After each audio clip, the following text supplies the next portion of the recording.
갈증을 느껴보셨습니까? 진짜 갈증을 느껴보셨습니까? 음식 없이는 며칠 갈 수가 있다고 해도 음료 없이는 오래가지 못합니다. 주님께서 참 갈증을 오늘 요한복음 7장에서 얘기하십니다. 요한복음 전서에서 몇 번씩 주님께 이미 말씀하셨죠.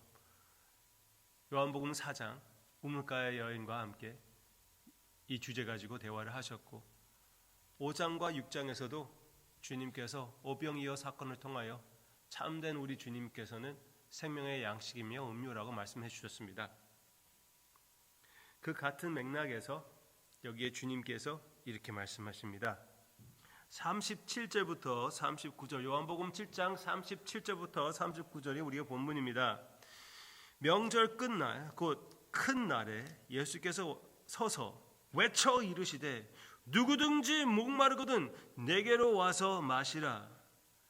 나를 믿는 자는 성령의 이름과 같이 그 배에서 생수의 강이 흘러나오리라 하시니, 이는 그를 믿는 자들이 받을 성령을 가르쳐 말씀하신 것이라. 예수께서 아직 영광을 받지 아니하셨으므로 성령이 아직 그들에게 계시지 아니하시더라. 예, 하나님의 말씀입니다. 너무나 소중한 하나님의 말씀입니다. 너무나 귀한 하나님의 말씀입니다. 그 배경을 먼저 우리가 이해하고자 하는 게 중요하다고 생각이 됩니다. 여기에서 나오는 명절이 있습니다. 유대인의 명절을 생각하면 여러분은 무엇을 생각하십니까? 주로 우리가 많이 강조하는 유월절이 아닐까요? 네, 많이 중요합니다. 그렇지만 유대인은 명절, 그냥 다른 말 없이 명절이라고 얘기할 때는 딱 하나를 얘기하는 것인데, 유월절이 아니라 초막절입니다. 초막절. 초막절은 무엇입니까?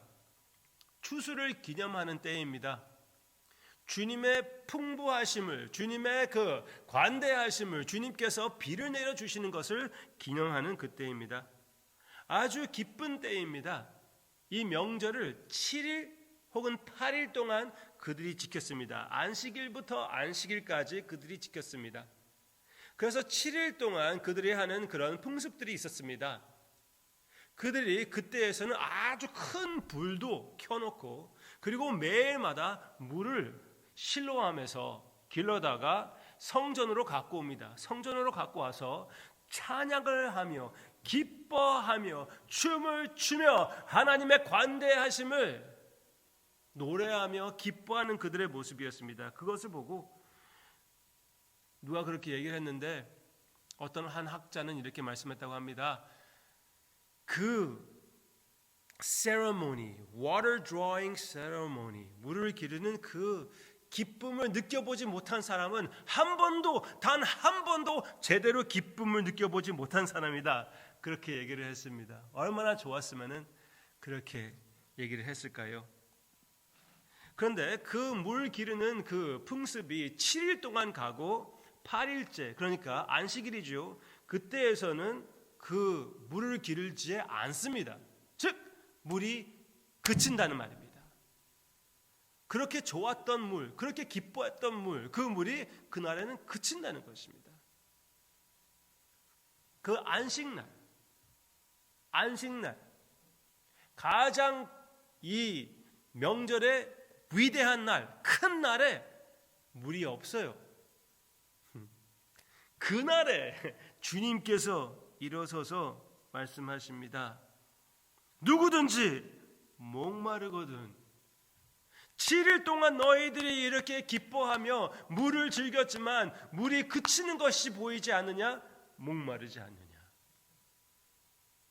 종교에 지치지 않았냐? 세상의 헛된 것을 쫓아다니다가 지치지 않았냐? 삶의 다른 곳에서 의미를 찾으려고 하다가 지치지 않았느냐? 내 자신을 다른 곳에서 찾으려고 하다가 지치지 않느냐? 내게로 오라. 주님께서 말씀하십니다.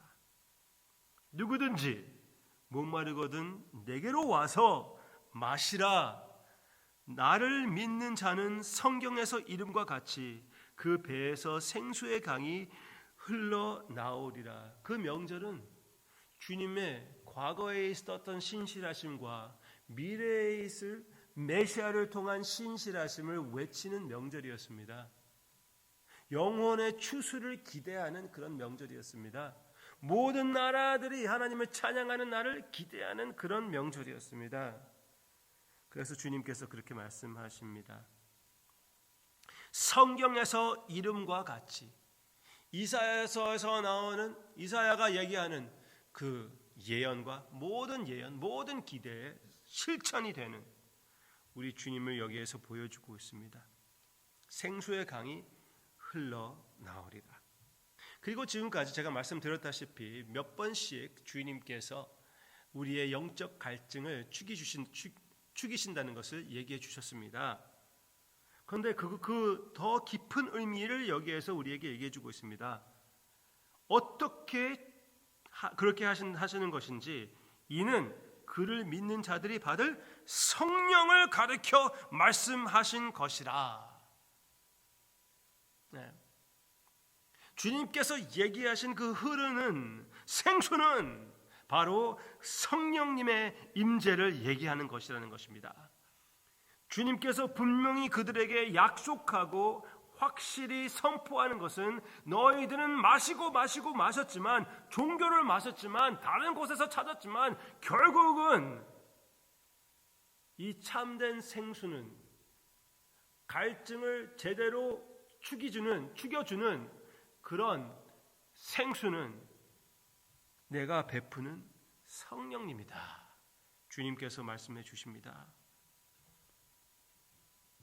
아직 여기에는 이 사람들은 그 성령님을 받지 못했었습니다. 예수께서 아직 영광을 받지 않으셨으므로 성령이 아직 그들에게 계시지 아니하시더라. 예수님의 영광은 무엇입니까? 어저께 얘기했던 것처럼 십자가입니다.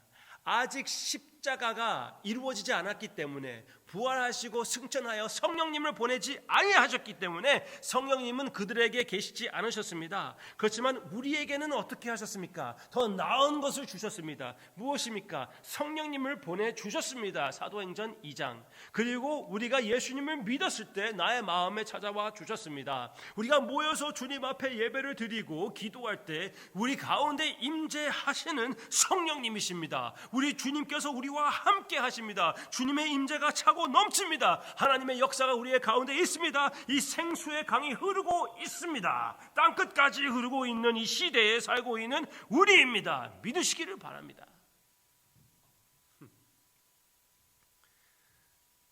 그래도 갈증을 느끼신다고요? 물론 우리가 만족하면서 갈증을 느끼는 것은 맞는 거예요.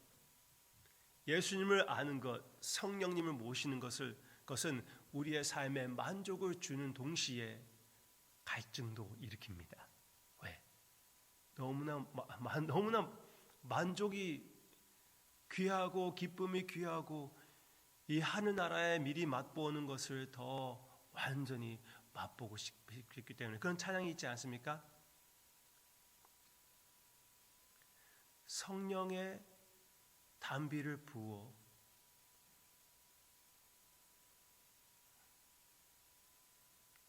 뭐라 할까요? 갑자기 가사가 생각나지 않네요. 그 이슬같이 내리는 그런 비가 있지만 이 비를 부어 주시옵소서. 그 내용 찬양. 성령의 단비를 부어 새 생명 주옵소서. 아멘. 그런 갈증이 있을 수가 있고 있어야 합니다. 그렇지만 항상 갈증을 느끼며 만족이 전혀 없는 것은 건강한 상태가 아니고 우리 주님께서 우리에게 역사하시는 그 역사에 건강한 참여의 모습이 아니라고 믿습니다. 왜? 주님께서 이렇게 말씀하셨거든요. 우리에게는 항상 소스가 있는 것이에요. 하나님의 말씀이 있고 무엇보다도 성령님이 계시고 예수님의 약속이 있고, 그러므로 아무리 나의 상황이 어렵다고 해도, 아무리 나의 마음에 갈증이 있다고 마귀가 선포한다고 그래도 그렇게 선포할수록 우리가 더 뚜렷하게 알 수 있는 것은 변함없는 하나님의 말씀과 예수 그리스도의 임재가 있다는 것입니다. 여러분이 체험하시기를 바랍니다. 여러분들이 아시기를 바랍니다. 여러분들의 마음이 차고 넘치는 하나님의 역사가 있기를 원합니다. 주님의 삶을 사는 것은 결코 쉽지 않지만 쉽지 않은 것이 쉬워지는 것은 주님이 함께 하시기 때문에, 주님께서 힘을 제공해 주시기 때문에, 주님께서 임재로 차고 넘쳐 주시기 때문에 그것이 가능한 것입니다. 믿으시고 체험하시기를 바랍니다. 여러분이 함께 기도할 때, 그 기도가 나도 모르게 잘 흐를 때 예수 성령님의 임재가 있는 것이고 충만이 있는 것입니다. 내가 나의 상황을 하나님한테 고백한 적도 없는데 겨우 성경을 펴서 읽고 있는데 갑자기 그 말씀이 나의 뼛속으로 들어오는 역사를 체험할 때 성령 충만의 체험이라고 여러분들 믿으시기를 바랍니다. 그리고 우리가 함께 모여서 주님 앞에 찬양을 드리고 예배를 드리고 주님의 임재를 체험할 때 그것도 역시 성령 충만의 체험이라고 여러분들 믿으시기를 바랍니다. 이 체험을 가지고, 이 성령의 임재를 가지고 땅끝까지 선포하는 흘러넘치는 이 생수의 강의 움직임에 흡쓸려가는 우리 하우스 교회가 되기를 주님의 이름으로 축원합니다.